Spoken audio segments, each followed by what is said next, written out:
आज हम पढ़ते हैं आयनिक बंध।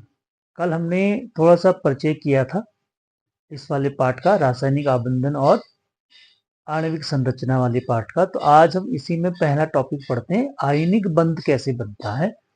क्योंकि ये बहुत बेसिक सा टॉपिक है, क्योंकि पूर्ववर्ती क्लासों में कक्षा 10 में 9th में भी आपने थोड़ा सा इसके बारे में जरूर पढ़ा होगा कि आयनिक बंध कैसे बनता है और क्या होता है। तो सामान्य रूप से अगर हम बात करें तो कल हमने थोड़ा सा आपको ये बताया था कि कोई भी परमाणु आवर्त सारणी में ऐसा प्रयास करता है कि उसकी वाहितम कक्षा में 8 इलेक्ट्रॉन हो जाए या उसको अक्रिय गैस का इलेक्ट्रॉनिक विन्यास प्राप्त हो जाए। तो वो इलेक्ट्रॉनिक विन्यास प्राप्त करने के लिए प्रत्येक परमाणु अपने में से क्या करता है, अपनी वाहितम कक्षा में से कुछ इलेक्ट्रॉनों का ट्रांसफर कर देता है। ठीक है ना। तो कुछ परमाणु अपनी वाहितम कक्षा में से इलेक्ट्रॉनों का ट्रांसफर कर देते हैं, स्थानांतरण कर देते हैं, और कुछ परमाणु उन्हीं इलेक्ट्रॉनों को जो दूसरा परमाणु स्थानांतरण करता है उनको ग्रहण कर लेते हैं। अर्थात आयनिक बंध कैसे बनता है, सामान्य रूप से कहेंगे तो आयनिक बंध परमाणु के इलेक्ट्रॉन के स्थानांतरण से होता है, स्थानांतरण के द्वारा बनता है। जब कोई परमाणु अपने वाहितम कोश से इलेक्ट्रॉन का स्थानांतरण कर देता है, उससे आयनिक बंध बन जाता है। दूसरा जो परमाणु है वो क्या करता है, जो पहले परमाणु के द्वारा इलेक्ट्रॉन दिए गए हैं उन इलेक्ट्रॉनों को ग्रहण कर लेता है और आपस में वो एक दूसरे से जुड़ जाते हैं। अब कैसे जुड़ जाते हैं, कल हमने एक बात ये भी कही थी कि जब सामान्यतया जो भी परमाणु होता है, किसी भी तत्व का कोई भी परमाणु सामान्य रूप से कैसा होता है, उदासीन अवस्था में होता है। ठीक है ना, उदासीन होता है। तो उदासीन होने पर क्या होता है, जब कोई परमाणु अपनी वाहितम कक्षा में से इलेक्ट्रॉन को बाहर भेज देता है, बाहर यदि भेजता है तो वो किस में बदल जाता है, वो बदल जाता है धनायन में। और इसी प्रकार से अगर किसी तत्व का कोई परमाणु बाहर से इलेक्ट्रॉनों को ग्रहण करता है तो वो किस में बदल जाता है, वो बदल जाता है ऋणायन। ठीक। और दूसरी हमने एक चीज और देखी थी कि आवर्त सारणी में जब हमने तत्वों के गुणों की चर्चा की तो उसमें हमने ये देखा कि कुछ तत्व ऐसे होते हैं जिनमें इलेक्ट्रॉन को त्यागने का गुण होता है, और इसी प्रकार से कुछ तत्व ऐसे भी होते हैं आवर्त सारणी में जिनको या जिनमें इलेक्ट्रॉनों को ग्रहण करने का गुण होता है। तो आयनिक यौगिक या आयनिक बंध इसी प्रकार के सामान्यतया इसी प्रकार के परमाणु बनाते हैं जिनमें एक में इलेक्ट्रॉन्स को त्यागने का गुण होता है और दूसरे ऐसे परमाणु जिनमें इलेक्ट्रॉन को ग्रहण करने का गुण होता है। अब ये प्रश्न आता है कई बार कि भाई कौन से ऐसे परमाणु होंगे जो इलेक्ट्रॉन का त्याग करेंगे, कौन से ऐसे परमाणु होंगे जो इलेक्ट्रॉनों को ग्रहण करेंगे। ठीक है। तो इसका उत्तर हम ऐसे दे सकते हैं कि एक तो हमने ये कहा कि आवर्त सारणी में कुछ परमाणुओं के जो गुण हैं, परमाणु के जो अपने अभिलाक्षणिक गुण हैं, उनका अपना कैरेक्टरिस्टिक है कि वो इलेक्ट्रॉनों को त्याग करने का गुण रखते हैं, और कुछ ऐसे परमाणु हैं, कुछ ऐसे तत्व हैं जो इलेक्ट्रॉनों को ग्रहण करने का गुण रखते हैं। तो वही आपस में बॉन्डिंग करते हैं, इस प्रकार का बॉन्डिंग करते हैं।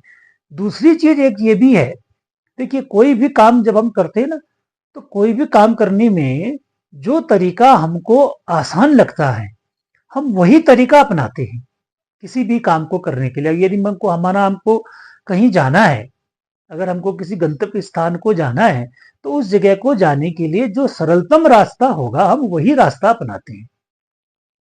समझ रहे, जो सरलतम रास्ता होगा हम उसी रास्ते से जाने का प्रयास करते हैं ताकि हम अपने गंतव्य स्थान तक पहुंच जाएं। तो इसी प्रकार से यहां पर भी क्या होता है, हम अभी उदाहरण से आगे समझेंगे। तो तत्वों तो परमाणु जो हैं, जिन परमाणुओं को इलेक्ट्रॉन्स का त्याग करके अपनी वाहितम कक्षा में इलेक्ट्रॉन्स पूरे हो जाते हैं, पूरे होने का मतलब है कि उनको अक्रिय गैस का कॉन्फ़िगरेशन प्राप्त हो जाता है, तो वो ऐसे परमाणु तो इलेक्ट्रॉन का त्याग कर देते हैं और ऐसे परमाणु जिनको इलेक्ट्रॉन त्यागने के बजाय किसी दूसरे के द्वारा दिए गए इलेक्ट्रॉनों को ग्रहण करने से उनका ये बाह्यतम कक्षा पूर्ण हो जाती है, अर्थात उनको अक्रिय गैस का इलेक्ट्रॉनिक विन्यास प्राप्त हो जाता है। तो ऐसे परमाणु क्या करते हैं, इलेक्ट्रॉन को ग्रहण करके अपना बाह्यतम कक्षा को पूर्ण करते हैं।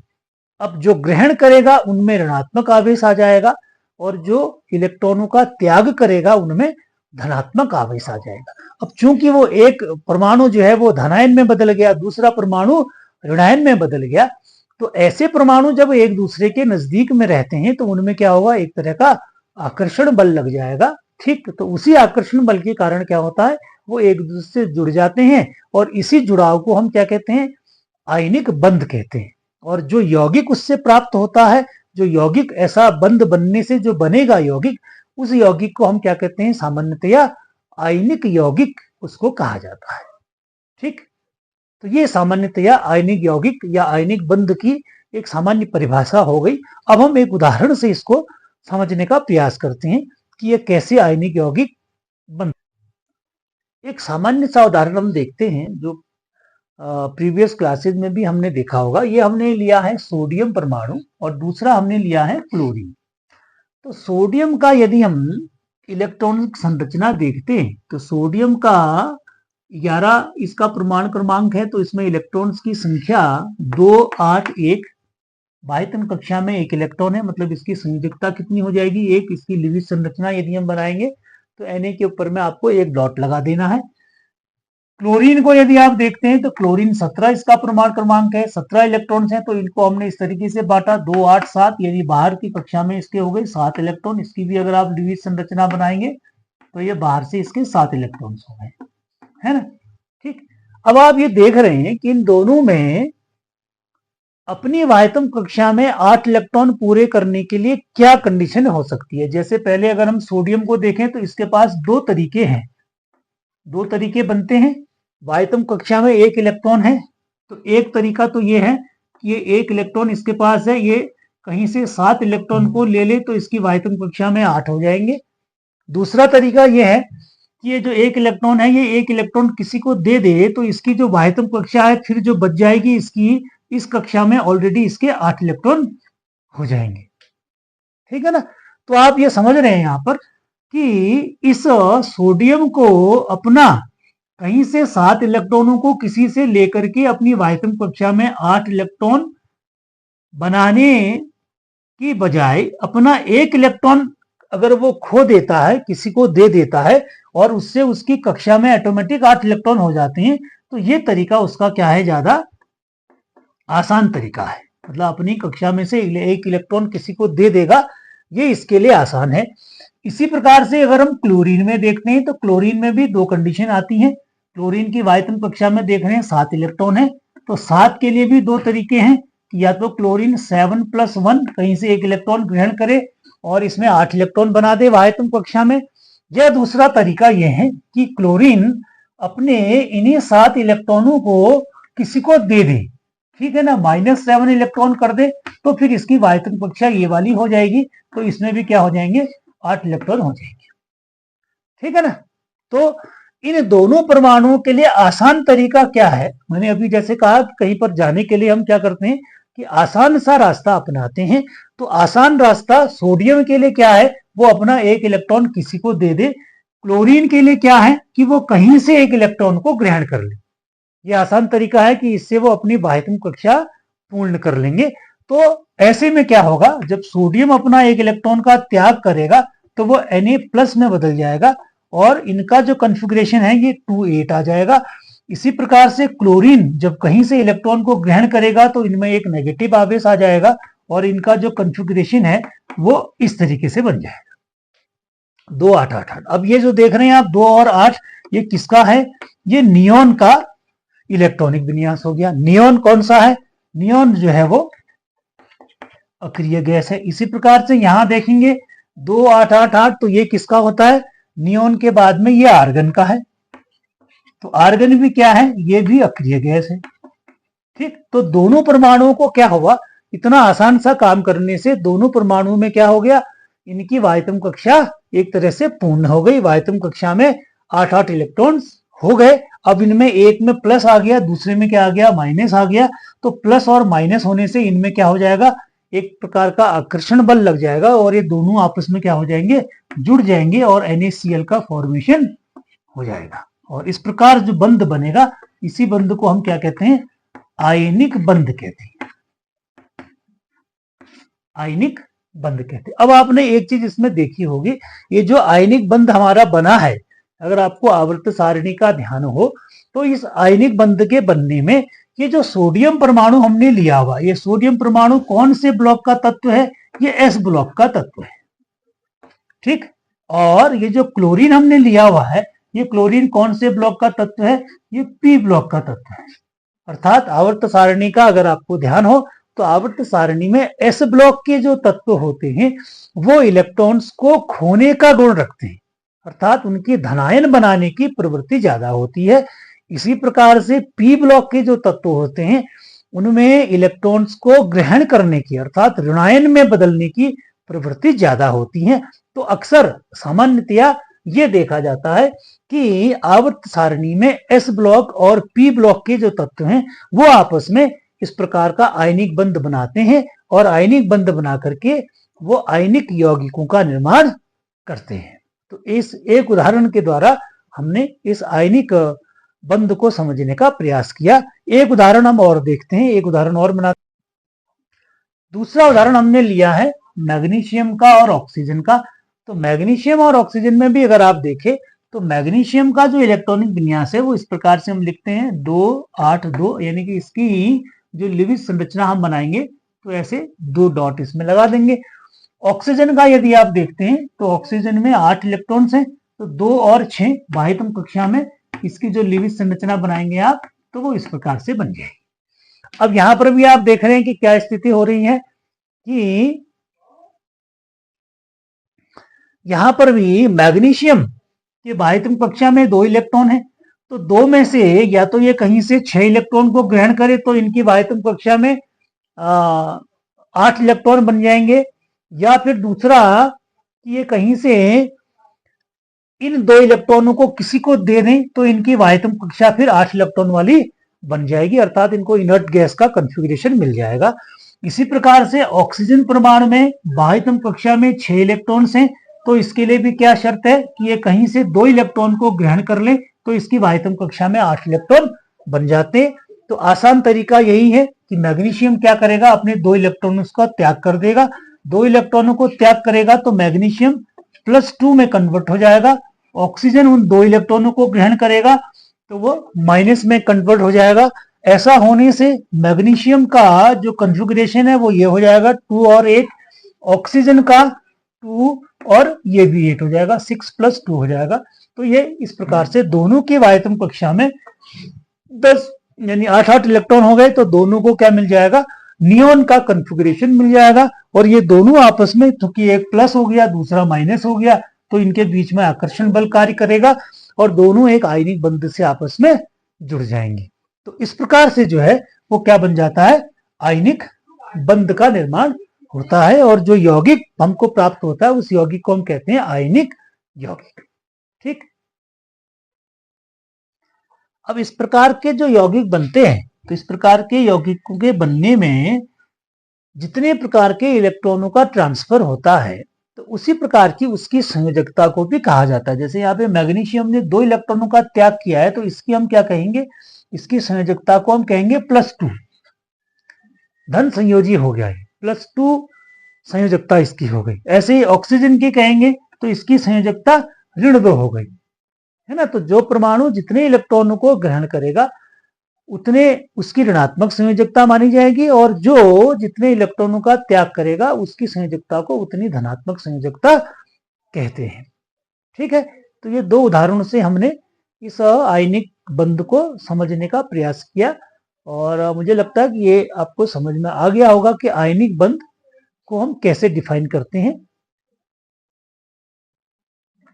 अब अगला हम देखते हैं कि आयनिक बंध हमने पढ़ लिया, तो इसके बाद कि आयनिक बंध को प्रभावित करने वाले कौन कौन से कारक हैं। अर्थात अगर आयनिक बंध बनता है तो आयनिक बंध के बनने में कौन से ऐसे गुण हैं परमाणुओं के जो आयनिक बंध को आसानी से बनने में सहायक होते हैं, या कौन से ऐसे फैक्टर्स हैं जो आयनिक बंध को आसानी से नहीं बनने देते हैं।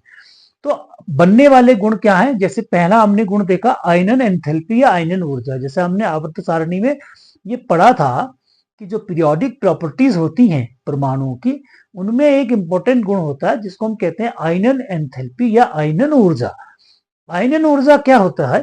आयनन ऊर्जा, अगर कोई आइसोलेटेड कोई गैसियस एटम है तो उस गैसियस एटम में से उसका जो सबसे कमजोर तरीके से बंधने वाला जो इलेक्ट्रॉन है, वाहितम कोष का जो इलेक्ट्रॉन है, उसको यदि हम बाहर निकालते हैं तो उस बाहर निकालने में हमको जितनी ऊर्जा की आवश्यकता पड़ती है उसको हम उसकी आयनन ऊर्जा कहते हैं। अगर वो इलेक्ट्रॉन उसकी कक्षा से बाहर निकल जाता है, उस परमाणु की कक्षा से, तो वो परमाणु क्या होगा? ऑटोमेटिक धनायन में बदल जाएगा। अब आप अंदाजा लगा सकते हैं कि अगर हमको आयनिक यौगिक बनाने के लिए एक धनायन की आवश्यकता है तो किसी परमाणु की आयनन ऊर्जा का मान कैसा होना चाहिए कि अगर आयनन ऊर्जा का मान ज्यादा होगा तब धनायन बनेगा, या आयनन ऊर्जा का मान कम होगा तब आसानी से धनायन बनाएगा। तो स्वाभाविक सी बात है कि अगर किसी परमाणु की आयनन ऊर्जा का मान यदि कम होगा, अर्थात कोई ऐसा इलेक्ट्रॉन है जो वाहितम कक्षा में है और हम थोड़ी सी ऊर्जा देने पर वो इलेक्ट्रॉन आसानी से बाहर निकल जाता है और वो परमाणु आसानी से धनायन में बदल जाता है, इलेक्ट्रॉन्स को लूज कर देता है, तो वो हमारा क्या करेगा? आसानी से आयनिक यौगिक के बनने में या आयनिक बंध के बनाने में सहायक होगा। तो इसका मतलब ये हुआ कि आयनन ऊर्जा या आयनन एंथैल्पी का मान यदि कम होगा तो वो आयनिक यौगिक या आयनिक बंध के बनाने में सहायक होगा। ठीक, तो पहला फैक्टर हमारा ये हो गया क्या कि आयनन ऊर्जा का मान आयनिक यौगिक के बनाने के लिए कम होना चाहिए, तब वो आसानी से आयनिक यौगिक या आयनिक बंध बना सकता है। दूसरी जो प्रॉपर्टी है वो है आयनिक इलेक्ट्रॉन लब्धि एंथैल्पी। इलेक्ट्रॉन लब्धि एंथैल्पी क्या होती है? जब हम किसी परमाणु में बाहर से इलेक्ट्रॉन को उसकी कक्षा में प्रवेश कराते हैं तो उसके उस समय जितनी ऊर्जा की हमको आवश्यकता पड़ती है उसको हम इलेक्ट्रॉन लब्धि एंथैल्पी कहते हैं। ठीक है ना?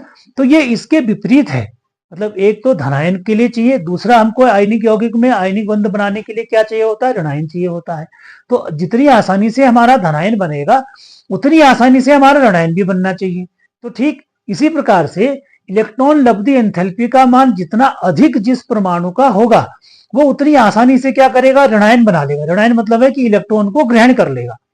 ठीक है ना? इलेक्ट्रॉन को ग्रहण करेगा तो वो ऋणायन में बदल जाएगा।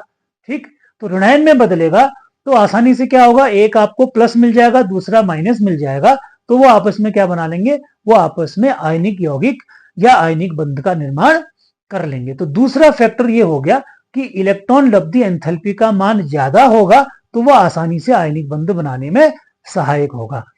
तीसरा जो गुण होता है या तीसरा जो फैक्टर होता है वो होती है जालक ऊर्जा।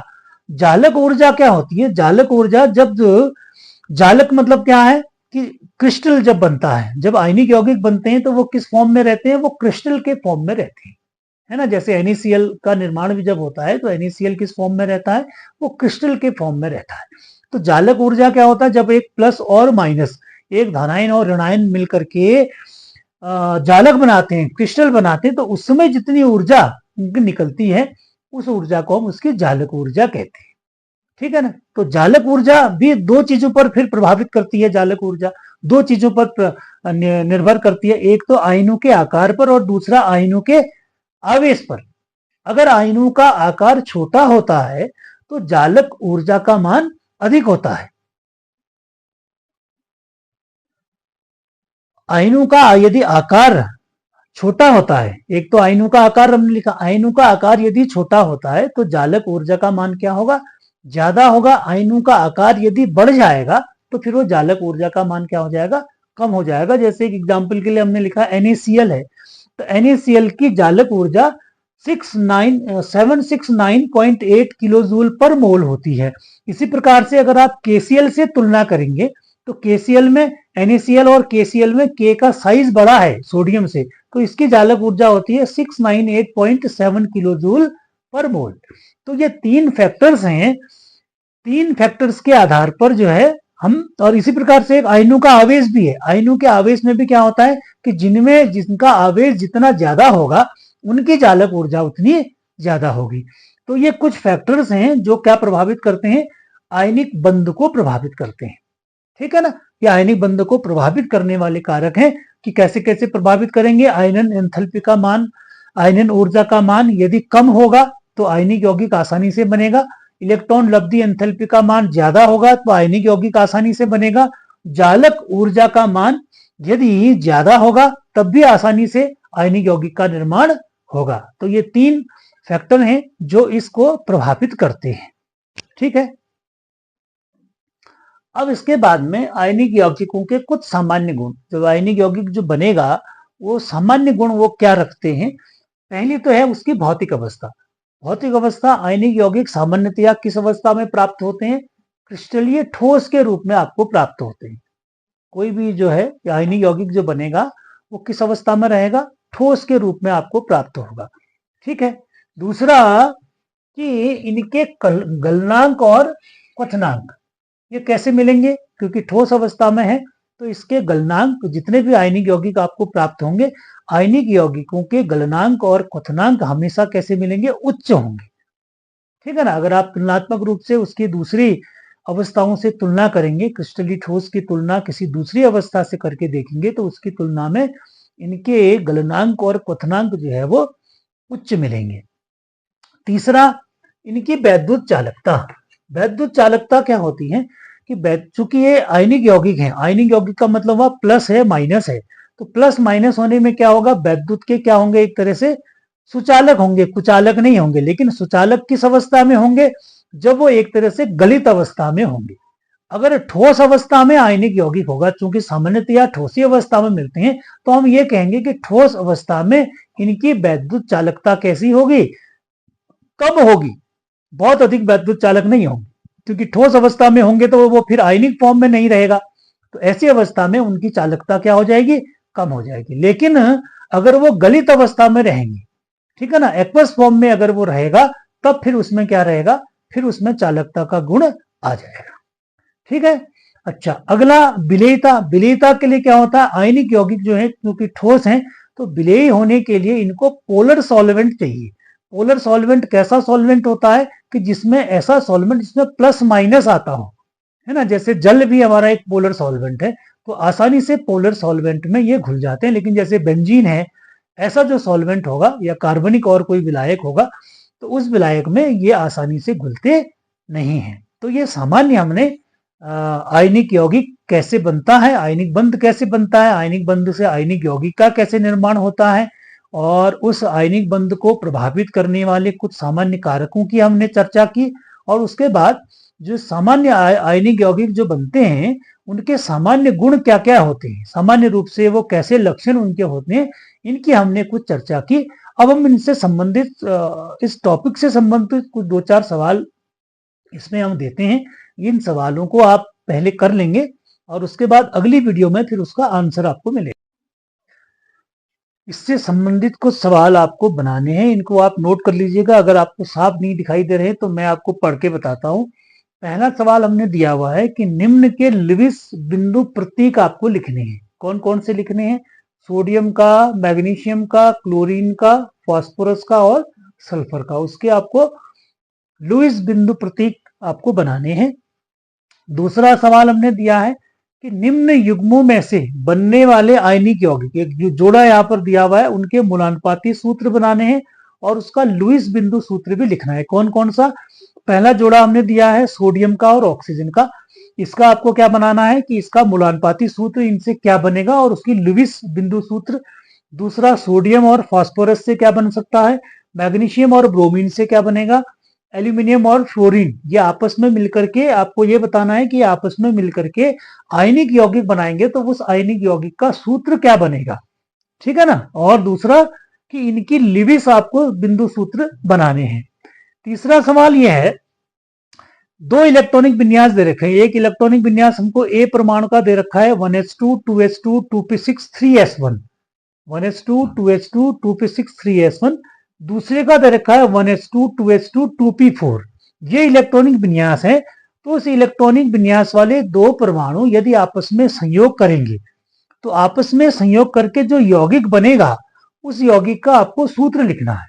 उस वो यौगिक यदि बनेगा तो वो यौगिक कैसा बनेगा, कौन सा बनेगा, कैसे आप उसको बनाएंगे, उसका आपको सूत्र लिखना है। अगला सवाल है कि NaCl और MgO में किसकी जालक ऊर्जा ज्यादा होगी। ये दो जालक बनेंगे NaCl का और मैग्नीशियम ऑक्साइड का, तो इनमें के किसकी जालक ऊर्जा ज्यादा होगी। अभी हमने बहुत सारे फैक्टर्स पढ़े से, तो वहां से आपको इसकी जानकारी मिल जाएगी। लास्ट प्रश्न है कि Na और Cl, एक हमने लिखा Na और Cl, दूसरा हमने लिखा Ca और Cl। अगर ये दोनों आयनिक यौगिक बनाएंगे अगर दोनों आयनिक यौगिक, तो इनमें से कौन सा आयनिक यौगिक ऐसा होगा जो ज्यादा स्थायी यौगिक बनाएगा। ठीक है, तो ये 5 प्रश्न है। इन 5 प्रश्नों को आप इस के आधार पर बनाने का प्रयास करेंगे, इसको कीजिएगा। और अगली वीडियो में हम इसी प्रश्न के उत्तर के साथ में इसको शुरू करेंगे। तब फिर हम अगला रासायनिक आबंधन का कोवेलेंट बॉन्ड वाला फिर उसको शुरू करेंगे। ठीक है, थैंक यू।